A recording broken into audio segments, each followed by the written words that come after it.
Queridos hermanos, continuando con el retiro de Adviento en esta última fecha, a través de la radio San Giovanni, la radio eucarística, vamos a meditar acerca de los símbolos de la Navidad, para que la celebración de estas fiestas realmente produzca fruto en nuestros corazones. Comenzamos esta última sesión del retiro encomendándonos a nuestra Madre, la Virgen María, modelo del Adviento.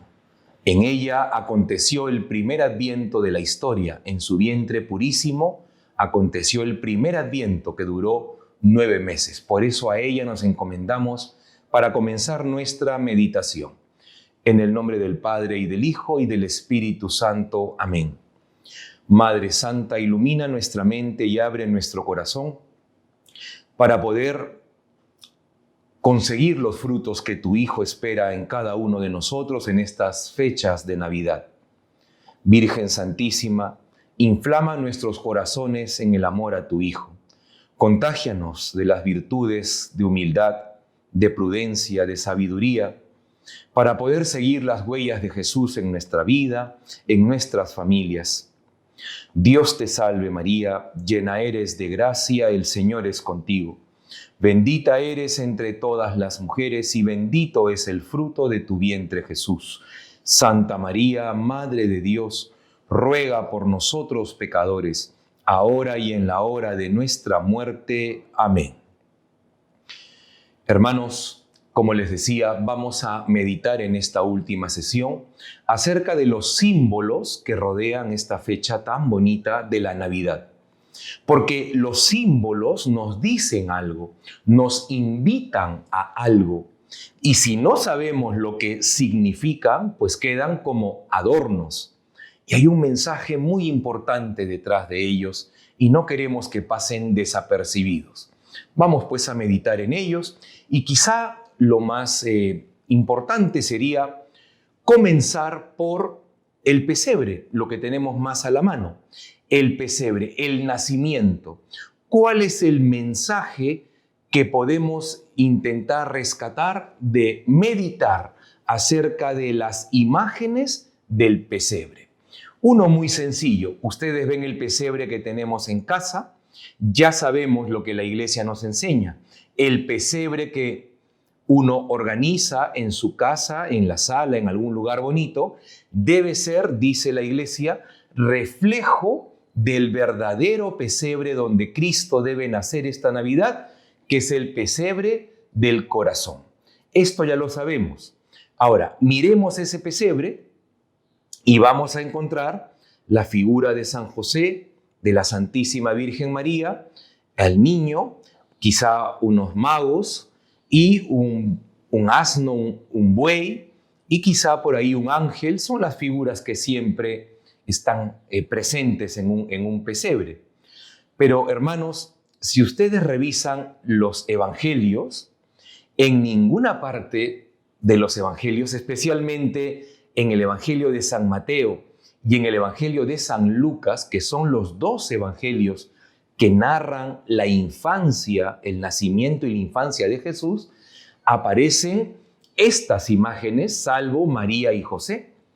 Solamente en Mateo, más adelante aparecerán los magos, pero el buey y el asno, por ejemplo, ¿qué hacen allí?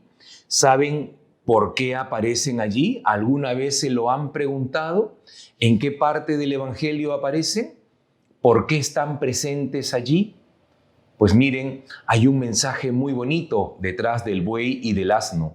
Estos animalitos aparecen en una profecía del libro de Isaías.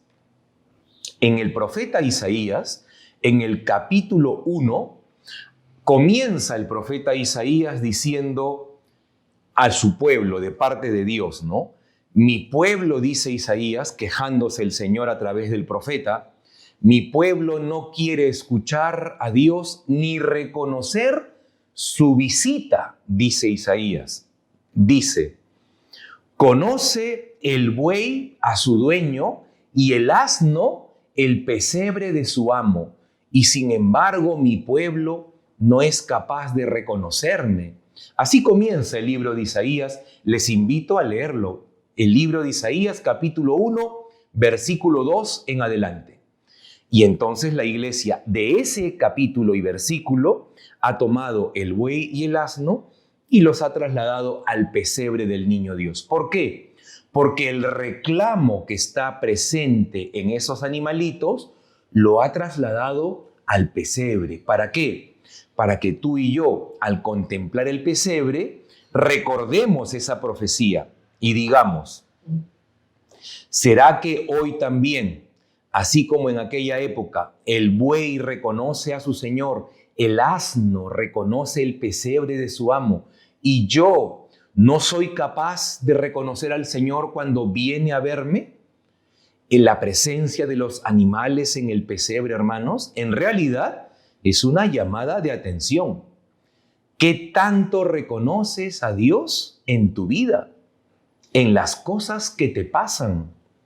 ¿Cuántas veces viene Dios a visitarte y tú no lo ves?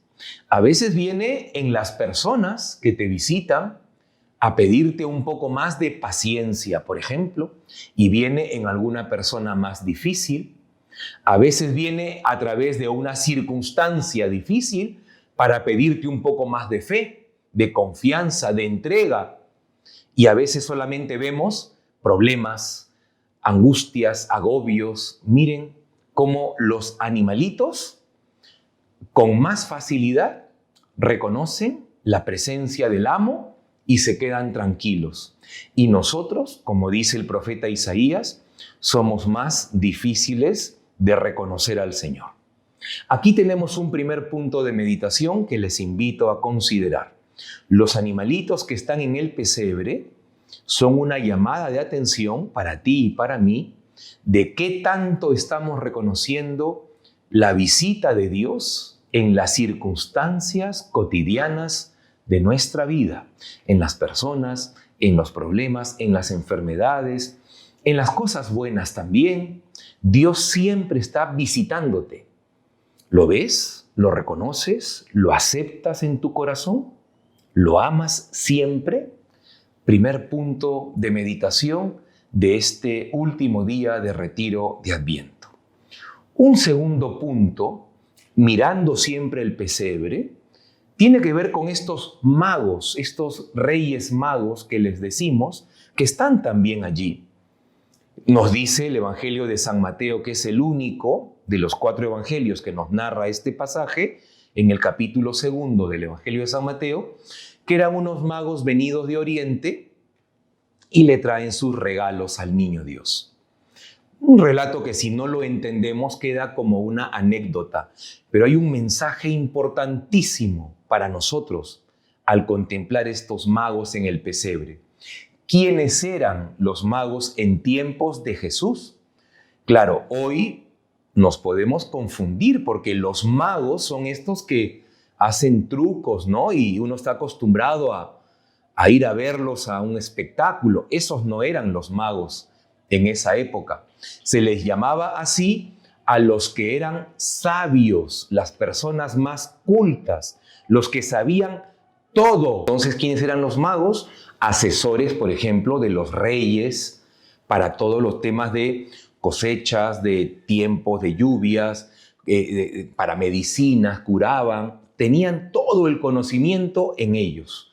Eran los magos. Y entonces, ¿qué mensaje hay detrás de los magos de Oriente que vienen a ver al niño? En realidad, el Oriente, en tiempos de Jesús, era el lugar donde estaba la sabiduría del mundo, hermanos. Esto es lo que hay que entender.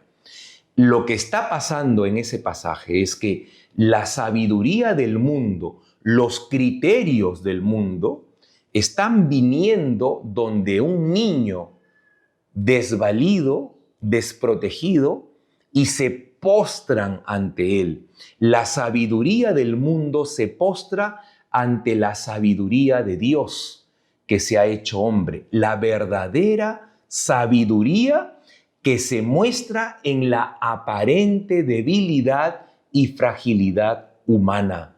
El mundo que se rinde ante Dios. Eso significan los magos. No es solamente una visita de unos magos con regalos. Hay que entender qué significa el pasaje. El mundo rinde sus criterios, su sabiduría, sus cálculos humanos, sus planes ante un Dios que se revela frágil, pobre, desprotegido. Así actúa Dios en la vida, en la historia. ¿Y cuál es el mensaje para meditar en este tiempo de Navidad? ¿Qué le quieres regalar a Dios? ¿Cuál sería el regalo más valioso, el que más te cuesta? ¿No será que el regalo que más nos cuesta dar podría ser tus criterios, tus cálculos humanos, tus parámetros? A lo mejor cuando enfrentas un problema, ¿no sería mejor decirle, Señor, dime tú por dónde quieres que lo solucione? No le impongas tú a Dios cómo quieres que las cosas se solucionen. Porque lo lógico cuando uno enfrenta un problema es que uno comienza a decir, vamos a hacerlo así, así, paso 2, paso 3, ya. Y después te acuerdas de Dios, si es que te acuerdas, y le dices, ya Señor, así lo vamos a hacer. Y luego no sale y te desesperas, te agobias. ¿No sería mejor primero acordarte de Dios y decirle, Señor, tengo este problema, ayúdame, ilumíname, bendíceme? ¿Cómo quieres tú, Señor, que eres el que sabes que yo haga esto? Y con la luz de Dios dejarte guiar e irán saliendo las maneras de hacer las cosas. ¿No será que primero tienes que rendir tus criterios a los criterios de Dios?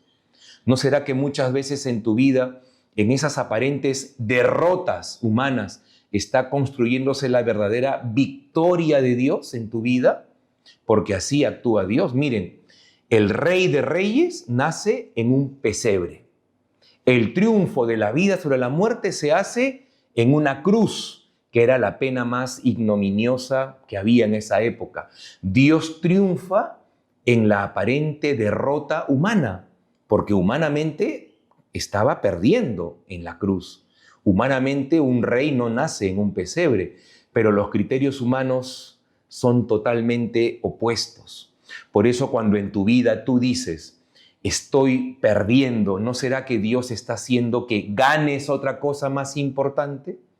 ¿No será que esa aparente derrota te está haciendo ganar humildad, fe, entrega, confianza, te está haciendo perder autosuficiencia, orgullo y soberbia? ¿No será que estás ganando? ¿No será que cuando Dios te evita que tengas demasiado éxito, te está cuidando de pecados terribles, que puedes caer por tener tanto éxito sin tanta madurez, por ejemplo? No lo sé.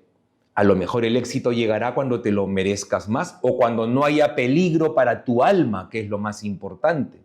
¿Por qué no leemos la vida a partir de la sabiduría de Dios? Por eso cuando veas los magos en el pesebre, medita, hermano.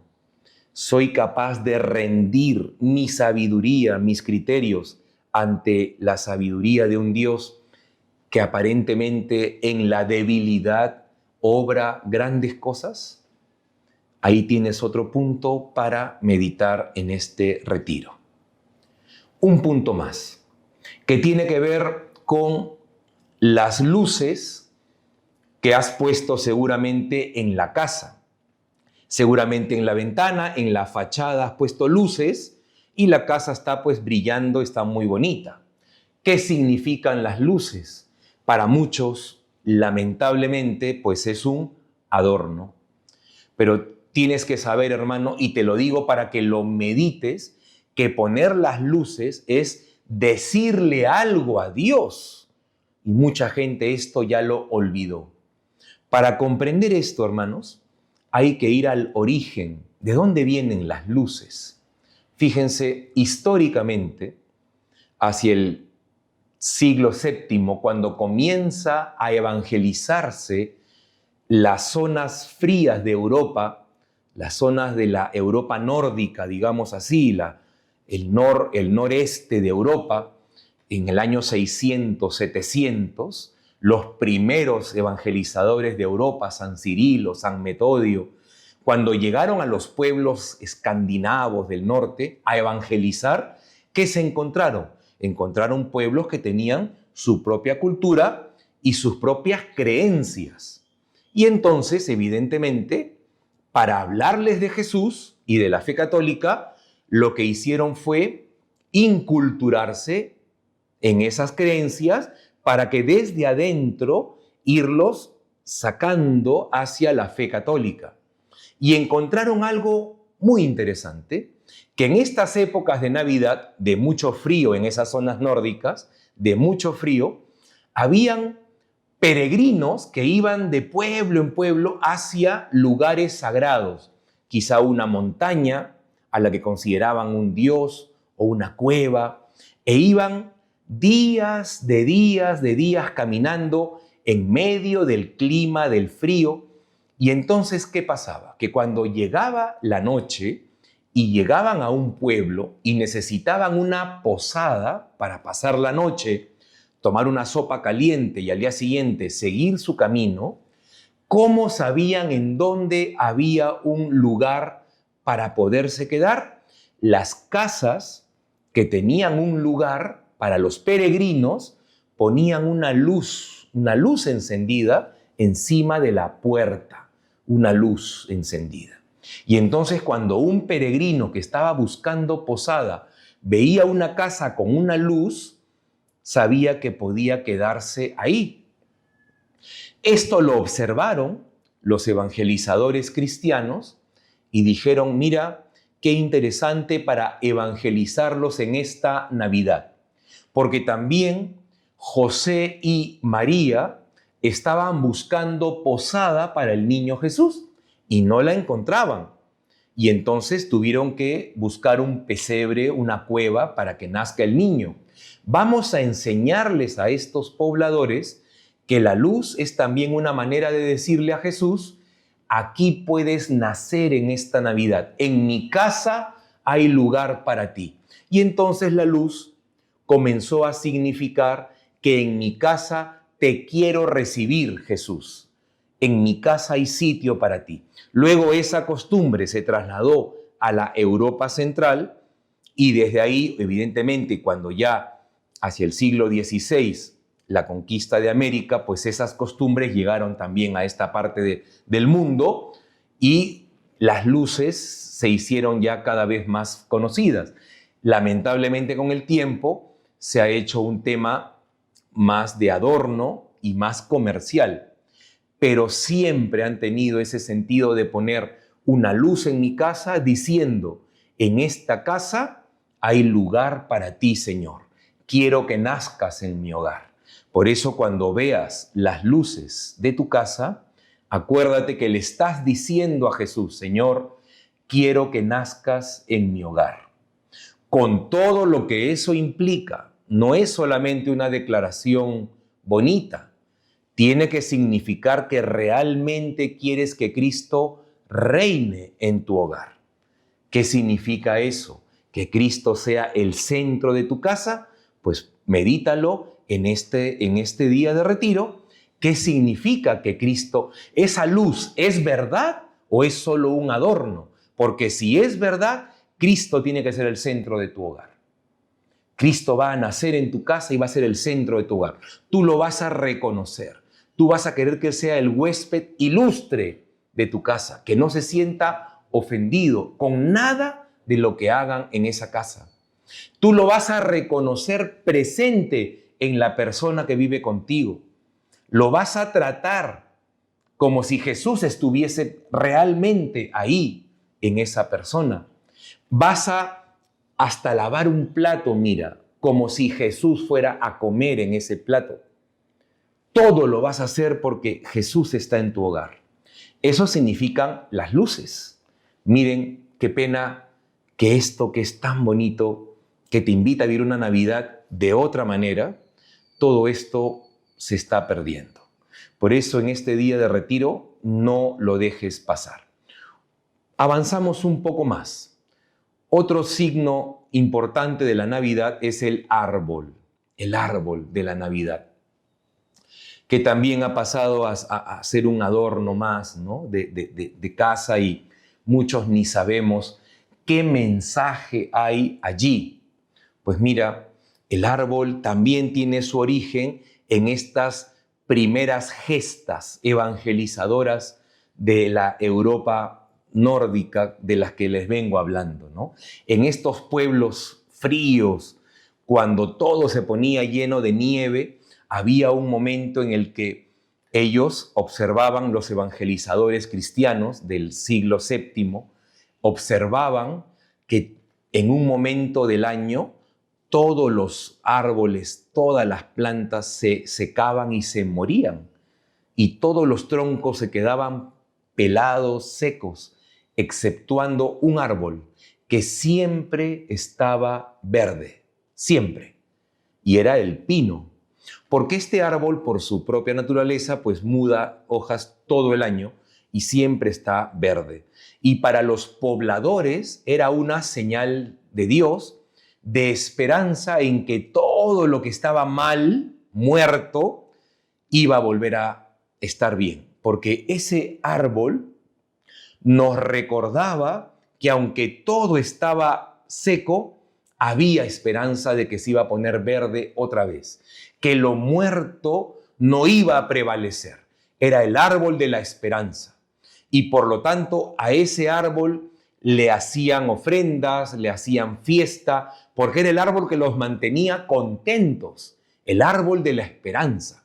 Esto lo observaron los primeros evangelizadores y dijeron: no les quitemos esa práctica, cambiémosle el sentido y digámosle que Cristo ha venido para hacer en tu vida exactamente lo mismo. En tu vida es probable que hayan muchas cosas que tú dices: caramba, ya esto cuándo lo arreglaré, estos pecados cuándo se irán, este mal carácter hasta cuándo, esta flojera que me gana siempre, esto que no sé qué, ya no sé hasta cuándo no voy a cambiar.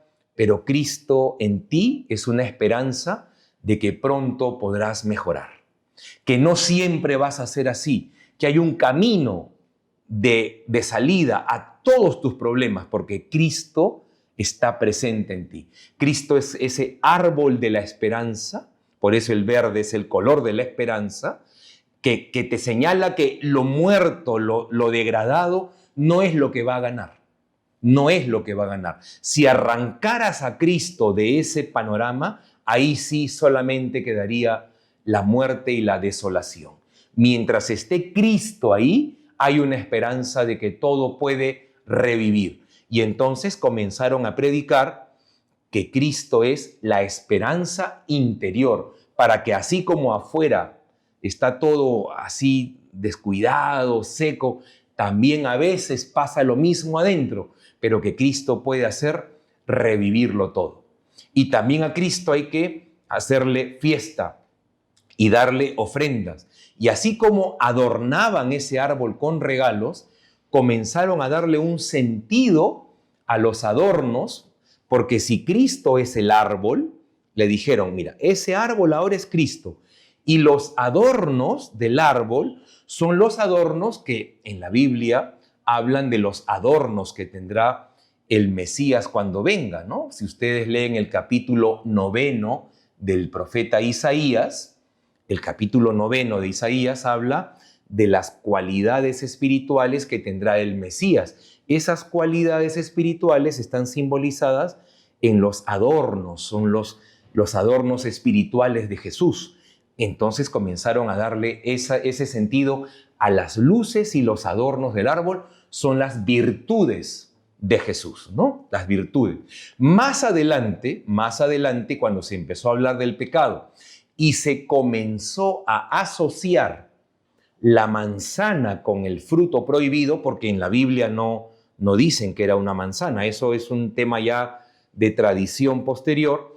Cuando se empezó a vincular la manzana con el pecado original, como Cristo ha cargado el pecado para vencerlo, le ponían al árbol manzanas rojas, para simbolizar que ese Cristo adornado de virtudes también carga el pecado. Entonces habían manzanas rojas que con el tiempo se cambiaron por las bolitas rojas que ahora adornan el árbol. Por lo tanto, Cristo es el que carga el pecado y me redime, y me redime. Y la estrella que se pone arriba del árbol me recuerda que mi vida tiene que apuntar a Cristo, a ser como Él, a tener los mismos sentimientos de Cristo, como dice el apóstol San Pablo en la carta a los Filipenses, en el capítulo 2, versículo 5. Tengan todos los mismos sentimientos de Cristo Jesús. Esa estrella que está encima de Cristo me dice, así como Cristo debes intentar ser tú. Amar como Él amó, perdonar como Él ha perdonado, sentir lo mismo que Él ha sentido, porque ahí está la paz. El cristiano, su nombre mismo lo dice, tiene que intentar reflejar en su vida a Cristo, por eso es cristiano. Es decir, que el que se note en tus actos, en tus reacciones, en tu trato, en tus palabras, sea Cristo. No tú, porque tú a veces sales de otra manera que no edifica mucho, pero debes tratar de que siempre salga lo mejor de ti, que es Cristo. Por eso San Pablo en la carta a los Gálatas dirá, ya no soy yo el que vive, es Cristo el que vive en mí, y el que sale hacia el otro es Cristo, el que te recibe, el que te abraza, el que te aconseja, el que te corrige, el que te guía, es Cristo. Esto es lo que deberíamos meditar, hermanos, en esta fecha. Por eso te invito, para terminar esta reflexión, que te sientes un ratito en silencio, te pongas en presencia de Dios, mires los símbolos de la Navidad que hay en tu casa, el pesebre, las luces de la Navidad, el árbol, tanta cosa bonita, y ponte a mirar y a reflexionar. ¿Qué mensaje me están transmitiendo? ¿Qué me están diciendo? ¿Qué me están pidiendo? Y a partir de ellos, yo, ¿qué le quiero decir a Dios? En esta Navidad, ¿cuál es mi regalo a Dios? ¿Qué le quiero prometer? Hermanos, que vivamos una Navidad diferente, que Cristo nazca realmente en el pesebre del corazón, para que nuestra vida cambie realmente, para que sea un volver a empezar, para que podamos ofrecerle al Señor la ofrenda de nuestra vida, para que no sea solamente algo exterior, para que la noche de Navidad no sea solamente una bonita reunión en familia, que está bien que lo sea, pero no solo eso, que sea el inicio de una nueva etapa, para que el nuevo año que ya pronto comenzará nos tome con nuevo entusiasmo, con nueva vitalidad, con nuevas ganas de ser santos. Que el Señor pues nos bendiga y nos acompañe en estas fiestas de Navidad, y que la bendición de Dios Todopoderoso, Padre, Hijo y Espíritu Santo, descienda sobre ustedes y les acompañe siempre. Amén.